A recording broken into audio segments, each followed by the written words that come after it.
You're listening to an Ono Media podcast.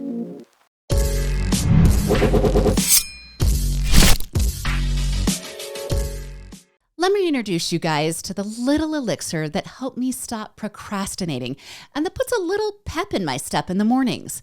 It's called Magic Mind, and it helps my productivity immensely when researching true crime news all day long. Instead of reaching for that second or third or fourth dose of caffeine to keep up my energy levels, now I just take this little shot every morning alongside my breakfast. And you guys, I'm good to go for the rest of the day. I am so much more productive and more focused.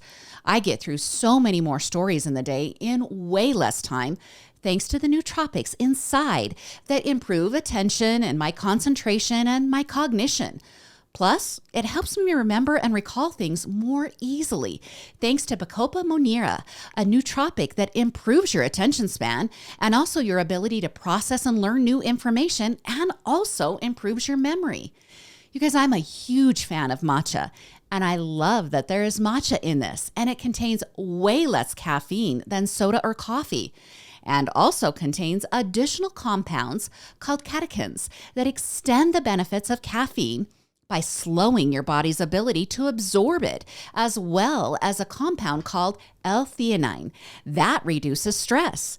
I love sharing Magic Mind with my friends. Well, mostly because we're known to be caffeine addicts, and this has helped us cut way back on that consumption. The Magic Mind team created an amazing offer for me to share with you guys. You guys will get up to 56% off your first subscription in the next 10 days and 20% off your one-time purchase with code RISE. You can get it at magicmind.com/rise and redeem with the discount code RISE. That's RISE. But you better hurry. The 56% discount only lasts 10 days from our episode airing date. Good morning, and thanks for joining me for Rise and Crime, your morning caffeine hit all about crime. I'm Mama Jules, and here's an update to the Oxford High School shooting from 2021. And you guys, I struggle so much when I bring you mass shootings. You really can't give more weight to one murder than another murder. They're all horrible. But there's just something about a kid that's showing up for school to take that stupid math test, or they're there with their mind so preoccupied with other thoughts, and then that safe community that they have is just shattered. But it seems in this case, the kids could see the cracks in their safe community, and some adults didn't heed the warnings, which makes this just somehow seem worse. It's just tough, but let's give it a go. And it's clear that the extreme circumstances that Ethan Crumley was being raised amongst were having an effect, and that aided in the November 30th, 2021 shooting. Ethan's the only child to Jennifer and James Crumley. He had lived in Florida and Washington, and when he was around 9 or 10, the family settled in Michigan. It seems Jennifer and James felt that the young Ethan could pretty much just watch after himself, and they would leave him alone for hours while they visited bars in the downtown Lake Orion area. The absentee parenting was so frequent that a neighbor eventually filed an anonymous complaint with Child Protective Services, but the outcome of her complaint was never provided to her. Well, in 2016, Jennifer wrote a letter to then President-elect Donald Trump. In the letter, she wrote that she was not a racist, but that she couldn't find a way to trust Hillary Clinton, who was the Democrat that had been running against Donald Trump in that election. She also wrote that she was a feminist who valued the LGBTQ community. Her plea in the letter was for Donald Trump to end Common Core because her son was struggling with learning that way in public school. So for those of you who don't have kids in school or didn't experience Common Core, it's kind of a controversial education practice.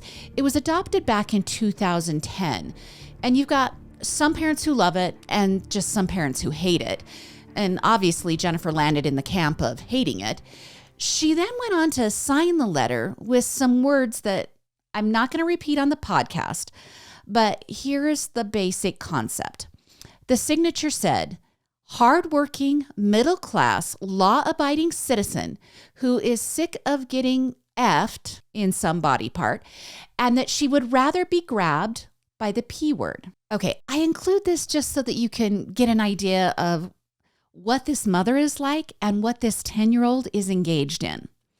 So let's fast forward. We'll go to the weeks leading up to the November 2021 shooting. Okay, Ethan is clearly not doing well. He had a good friend, but that friend had moved away from Oxford High School in that fall of that year.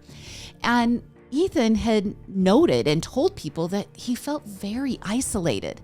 And then his family dog died, and prosecutors explained during one evidentiary hearing that when Ethan had told his parents he was struggling with depression from COVID lockdowns and his dog dying and then his friend leaving, that Jennifer had just laughed at him and told him to suck it up. He also said his mother told him he didn't need mental health counseling. During this time, Ethan's isolation seemed to be made more prominent by his parents' behavior.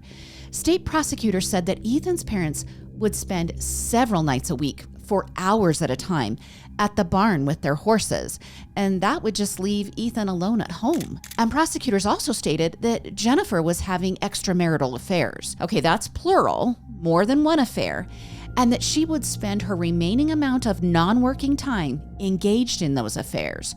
So basically, they're contending she's not really being a mother at all. Well, Ethan began journaling disturbing thoughts. On one page, he wrote, I will cause the biggest school shooting in Michigan's history. I will kill every effing one I see. I have fully mentally lost it after years of fighting with my dark side. My parents won't listen to me about help or a therapist. Then another page had help written in big bold letters. And underneath that was written, I have zero help from my mental problems, and it's causing me to shoot up the effing school. And then on another page of the journal, it was written, the first victim has to be a pretty girl with a future so she can suffer like me. And below that writing was a drawing of a head with a ponytail with a round being fired from a handgun into the head. Okay, did his parents know about the writings? If they did, I'm sure at this point they're going to deny that they knew. But there's more that was happening in Ethan's life than the writings. Ethan had begun torturing animals. He had collected heads of rodents that were found in his home. He had also placed a bird head in a jar and brought it to the school, and then he left it in the bathroom for others to find. Ethan also had a social media account with his screen name as Black Death, and his profile picture is of a satanic-looking man. You guys, it's definitely not Ethan. I don't know if it's somebody real, but it's a guy that looks pretty satanic. And for the second episode in a row, I'm going to reference Black Friday. For Americans, it's the biggest in-person shopping day, but other countries have started to adopt this day as well. And on that Black Friday in 2021, James took his son and purchased Ethan a Sig Sauer 9mm handgun. On his Instagram account, Ethan posted a picture of his hand holding the gun with the caption, "Just got my new beauty today. Ask any questions. I will answer." But it wasn't just Ethan that seemed thrilled with the purchase. Jennifer posted on social media the very next day that her and Ethan were at a shooting range, and she wrote, "Mom and Sunday testing out his new Christmas present." All right, then on Monday, this is the day before the shooting, a teacher noticed that Ethan was searching for ammunition on his phone during class. Well, the teacher alerted school authorities, and a school official left a voicemail for Jennifer about Ethan's concerning behavior. Well, Jennifer never returned the phone call to the school, but she did send a text message to her son that read, "LOL, I'm not mad. You have to learn not to get caught." Well, that Monday night, Ethan recorded an audio manifesto where he states his name and age and then declares he will be the next school shooter. He said he had thought about it a lot and that he couldn't stop thinking about it. And because of that, he would try to shoot as many people as possible. Then at the end of the audio recording, he says, "There's no voices in my head. The voices are me. That's what people call the demons. There are no demons. I am the demon. Well, that following morning, Ethan's in class, drawing on his math assignment. On one part of the assignment, there's a gun drawing with the words, "The thoughts won't stop." He's also drawn a picture of a man with a gun. And then there's a picture of a single bullet with the words, "Blood everywhere," written above it. Again, an alert teacher steps in and she takes a picture of the assignment and she sends it to school officials. Well, at this point, Ethan's called to the administrator's office. And by now, Ethan has scribbled through some of the drawings, but to be honest, you can still tell what the drawings are. Well, a school counselor, she takes a picture of that math assignment and she sends it to Jennifer via text. She also asks Jennifer to come to the school for a meeting. Now, according to Click on Detroit, some negotiating back and forth between Jennifer and the counselor occurred, but Jennifer eventually relented and her husband came to the school. While waiting for his parents to arrive, Ethan told that counselor he could see how the drawings looked bad, but that he wasn't going to hurt himself or others. When his parents arrived, the meeting wasn't friendly. The school counselor said James and Jennifer didn't really even show any care for Ethan, even though the school counselor is so concerned that Ethan's going to hurt himself. Now, the counselor asked that Ethan receive mental health counseling that very day, but Jennifer said that wouldn't be possible since the two needed to return to their jobs.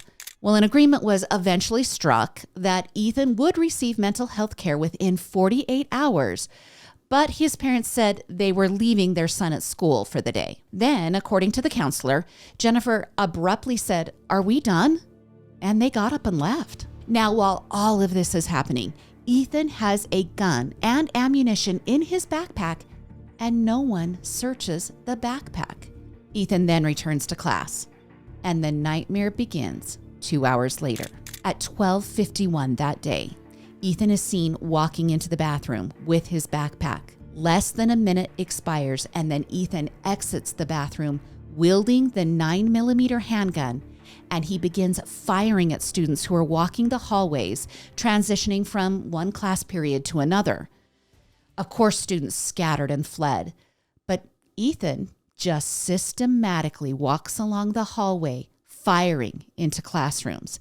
He then enters another bathroom and fires more shots. Within 5 minutes, Ethan was taken into custody, unharmed, by a first responder and the school resource officer. He still had 7 rounds of ammunition in his loaded gun, as well as 2 15-round magazines on his body. 4 people died as a result of Ethan's murder spree. 16-year-old Tate Meyer, 14-year-old Hannah St. Juliana, 17-year-old Madison Baldwin, and 17-year-old Justin Schilling. Now, 6 other students and 1 teacher were injured from the 30 rounds that Ethan had fired. So much of this is disturbing, but this text sent by Ethan's mother just exemplifies how this could have been stopped. At 1:22 on that horrific Tuesday, that's just a half hour after Ethan fires the first shot, Jennifer is alerted, along with hundreds of other parents, that a school shooting has occurred at Oxford High. Her first response? She sends a text to her son that says, "Ethan, don't do it." She knew what her son was capable of. And then 15 minutes later, Ethan's dad calls 911 and reports that a gun is missing from the Crumley home. He also tells the dispatcher that he thinks his son is the mass shooter. He knew what his son was capable of. Now, there's so much more to these parents, but we need to get to Ethan's sentencing for the murders and injury that he caused. But quickly, I'm going to give you an update on the parents.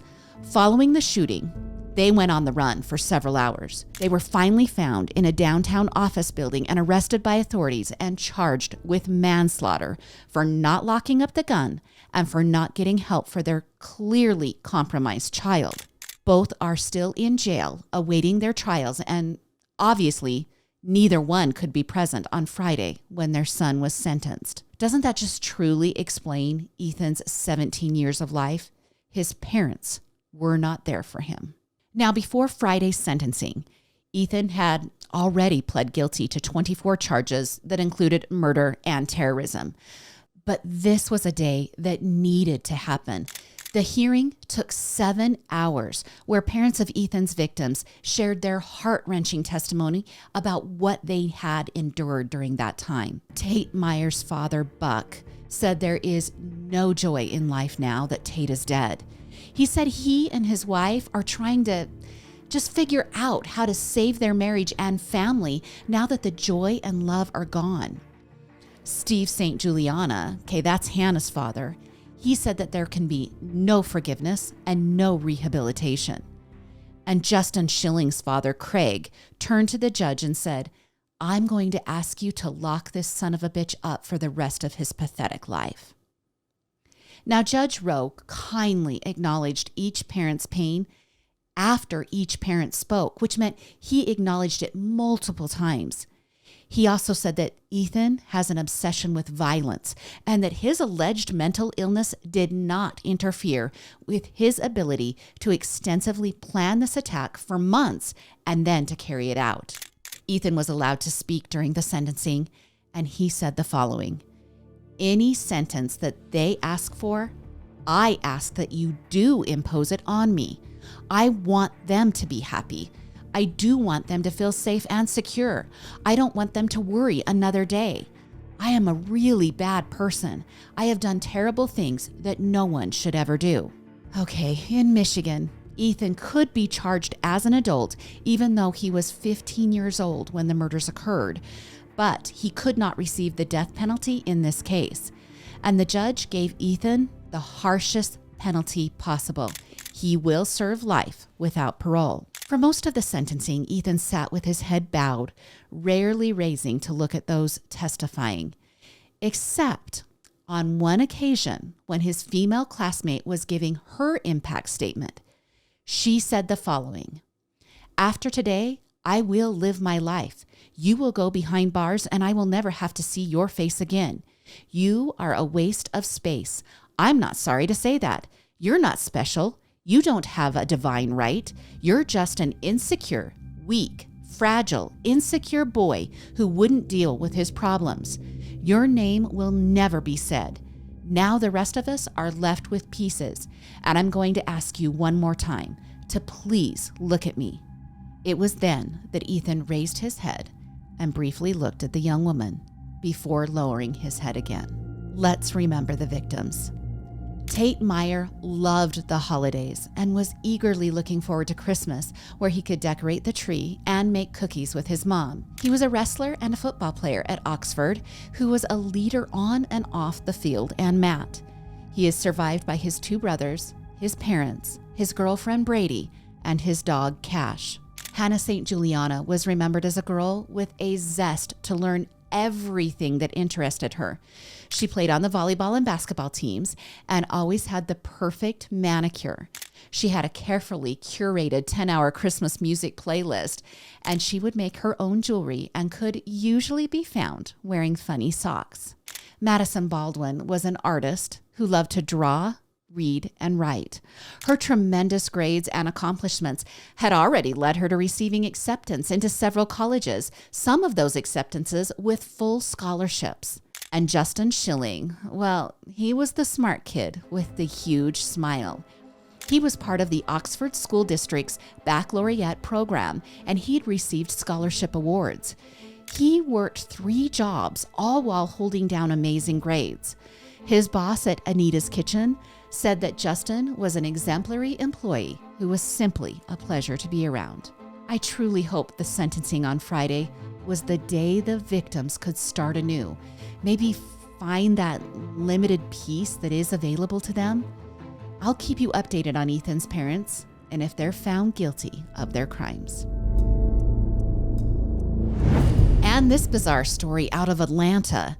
2 off-duty cops from New York and 2 history buffs from Utah thwarted the burning of Martin Luther King Jr.'s childhood home on Thursday. So here's how it all went down. And I learned some things here.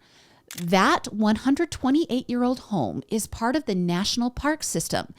It's actually patrolled by park employees. And you can tour the home Monday through Saturday during daytime hours as part of several other Martin Luther King Jr. related facilities, like the Ebenezer Baptist Church and the grave sites of Dr. and Mrs. King and Freedom Hall. In fact, the police chief called MLK Jr.'s childhood home the crown jewel of the city. Well, on Thursday evening, Lanisha Chantrice Henderson, in front of tourists that were still outside the home, walked onto the porch with a red gas can and attempted to dump the liquid on the wood structure.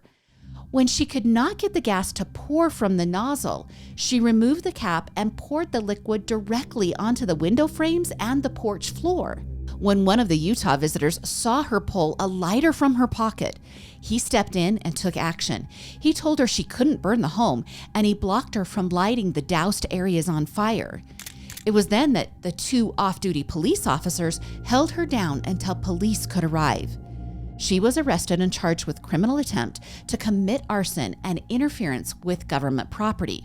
Now, no motive has been provided for a Black woman attempting to burn the home of what could easily be called the most effective and relevant Black leader in American history. And the Martin Luther King Jr. Center released a statement that, of course, is filled with grace. They said they thanked the brave individuals and Good Samaritans for their intervention and also the quick response of the local law enforcement. They also said their prayers are with the individual who allegedly committed the criminal act. Now, Lanisha is a military veteran who served in the Navy, and she reportedly earned medals for good conduct while enlisted. Lanisha's father did tell WSB-TV that he had been trying to find his daughter for 2 days prior to her being arrested for the potential arson. Her last post on social media did show a tarot card with an image of Donald Trump perched on top of the world. Okay, that's his second appearance in today's episode. You guys, this world's getting so weird. Police did take Lanisha to the hospital for a mental evaluation before transporting her to jail. Now, I'm experiencing a collective agreement with the Martin Luther King Jr. Center, and I'm sure you agree. We're so grateful that that historic home was preserved. And let's finish with this story out of Parma, Ohio, where a judge handed down a very creative and unusual sentence in a very, very unnecessary crime. Now, you might have seen these viral videos when they surfaced online back in September, but here's how the evening played out. 39-year-old mother of four, Rosemary Hain, was getting dinner at a Chipotle restaurant when she was not satisfied with the food she received. Now, videos show her cutting in front of other customers and arguing with the Chipotle worker named Emily Russell. After more than a minute of arguing, Rosemary takes her burrito bowl and slams it into the face of Emily. And Emily's stunned, understandably, and Rosemary begins to storm out of the establishment, yelling obscenities the whole time. Before she makes it to the door, an older woman chases her down saying, "You can't do that." And the two begin tussling in the vestibule of the restaurant before Rosemary leaves, and then you can hear someone shouting, "Call 911." Well, last week, Rosemary received her sentence for assault charges because of launching the food at Emily, and during the sentencing, Rosemary was allowed to speak, where she told Emily, the Chipotle worker, that she was sorry for her actions. But then she went on to justify her actions by saying the food she was given looked disgusting. She told the judge that if she showed him how the food looked on that night, and then also how the food looked on a subsequent visit a week later, that he would think it was disgusting. So I guess this is a new version of returning to the scene of the crime. She went back to the same restaurant after acting that way just a week earlier. Well, Judge Timothy Gilligan told Rosemary that her everyday behavior was not the Real Housewives of Parma and that she could not act that way. He also said, "I bet you're not going to be happy with the food you're going to get in jail." The judge sentenced her to 100 days in lockup, but he then offered her a deal in hopes to teach Rosemary some empathy. Judge Gilligan said he would give her 60 days served and reduce her sentence to 90 days in jail if she agreed to work at least 20 hours a week at a fast food restaurant for 2 months. Well, Rosemary agreed, and she's now searching for a job to fulfill her on-the-job training portion of her punishment. So what happened to Emily, who had worked at Chipotle for 4 years before the incident? Well, she quit about a month after the burrito hurling because she had never been contacted by Chipotle about the crime. You guys, she also deserves Employee of the Month because on that night, she finished the 4 remaining hours of her shift. Now, following the sentence, Emily said she was relieved that the judge took the crime seriously.